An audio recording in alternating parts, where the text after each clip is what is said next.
ఎందుకంటే అంటే వేరే హీరోలో సినిమా చేయకూడదు. ఇదిగోండి చూడండి, నా క్వశ్చన్ సింపుల్ గా ఉంటుంది, మీ ఆన్సర్ చాలా కాంప్లికేటెడ్ గా ఉంటుంది, అది అందరికీ తెలుసు. నేను సింపుల్ క్వశ్చన్ వేసాను. మొత్తం బ్యానరే వచ్చేసి పెద్ద మీద స్టార్ట్ అవుతుంది. అదే సరే, ఓకే ఫైన్. మీకు బాలకృష్ణ గారితో సినిమా చేయాలని ఇప్పటి నుంచో ఉండింది. నా ఇది ఫైనల్గా ఒక రియాలిటీకి వచ్చింది. దానికి నిజంగా మీరు ఇప్పుడు ఎలా ఫీల్ అవుతున్నారు? ఎందుకంటే వెనెవర్ మనం బాగా అభిమానించే వ్యక్తులతో మనం పనిచేసినప్పుడు మన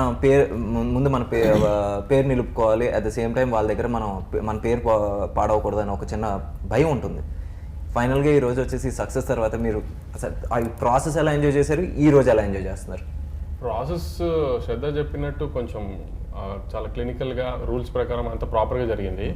సో దాంట్లో ప్రాసెస్లో ఏమీ అలా ఏం లేదు. కానీ ఆమె ఎక్స్పీరియన్స్ దాని తర్వాత ఎలా అంటే, మీకు నిన్న 12th ఎర్లీ మార్నింగ్ మీతో 4:30 మాట్లాడాం కదా, ఆ టైంలో వచ్చే ట్వీట్లు, మెసేజ్లు ఫ్యాన్స్ దగ్గర నుంచి నాకు కానీ బాబీకి ఫోన్ చేసి, బాబీ కూడా 4:35కి యూఎస్ నుంచి కాల్స్ వచ్చింది. బాబీ ఎక్సైట్మెంట్ గొంతులో ఫ్యాన్స్ స్పేస్లో నేను వింటాం కదా, అనానమస్ వెళ్ళి స్పేస్లో ఫ్యాన్స్ ఏం మాట్లాడుతున్నారని కానీ ట్వీట్స్ చూస్తుంటే, మనము మా హీరోతో మంచి సినిమా తీసి పెట్టామని కానీ, లేకపోతే చాలా సాటిస్ఫై ఉన్నామని ఫ్యాన్స్ చెప్తారు కదా మనకి, అది మనం పని చేసాం కానీ గ్యారంటీ మనకే అనిపిస్తుంది.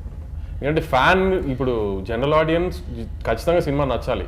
ఇప్పుడు సెకండ్ హాఫ్లో ఎమోషన్ కానీ, శ్రద్ధ పోర్షన్ కానీ, ప్రజ్ఞా జోష్పర్ పోర్షన్ కానీ ఇవన్నీ వచ్చినప్పుడు ఒక ఎమోషన్, అదే ఊర్వశి వచ్చినప్పుడు ఒక ఫన్, ఇవన్నీ మనం జనరల్ ఆడియన్స్ కోసం చేస్తాం. కానీ ఫ్యాన్ మూమెంట్స్ కోసం కొన్ని సినిమా చేస్తాం కదా, కొన్ని బ్లాగ్స్ అవన్నీ కరెక్ట్గా వర్క్ అయినాయా లేదా, బాలకృష్ణ గారు అందంగా ఉన్నారా లేదా, ఇవన్నీ ఫ్యాన్స్ వాటిలో 100 వచ్చిందని గ్యారంటీ. ఎందుకంటే అంత ఫ్యాన్స్ రెస్పాండ్ అయ్యారు అలా.